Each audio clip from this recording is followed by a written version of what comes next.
Silent heart attack లక్షణాల గురించి ఈ వీడియోను పూర్తిగా చూడండి. సైలెంట్ హార్ట్ అటాక్ ఇది పెద్దగా హెచ్చరికలు ఇవ్వదు, కానీ చాలా ప్రమాదకరం. మొదటి లక్షణాలు ఏమిటంటే ఛాతీలో అసౌకర్యం, అకస్మాత్తుగా చెమటలు, వాంతులు రావడం, చిన్న సమస్యలా అనిపించినా నిర్లక్ష్యం చేయకండి. మహిళల్లో లక్షణాలు భిన్నంగా ఉంటాయి. దవడ నొప్పి, శ్వాస తీసుకోవడంలో ఇబ్బంది, తీవ్రమైన అలసట, ఛాతీ నొప్పి లేకపోయినా హార్ట్ అటాక్ రావచ్చు.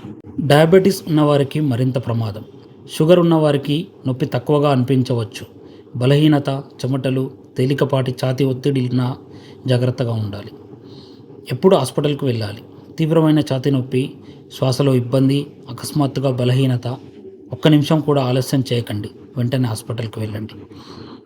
నివారణ ఎలా? రక్తపోటు నియంత్రణలో ఉంచండి. ప్రతిరోజు వ్యాయామం చేయండి. ధూమపానం పూర్తిగా మానేయండి. నియమిత ఆరోగ్య పరీక్షలు తప్పనిసరిగా చేయండి. హార్ట్ అటాక్ నిశ్శబ్దంగా వస్తుంది, కానీ జాగ్రత్తగా ఉంటే ప్రాణాలు కాపాడుకోవచ్చు. మరిన్ని ఆరోగ్య అవగాహన వీడియోల కోసం ఇప్పుడే సబ్స్క్రైబ్ చేయండి. Thank you.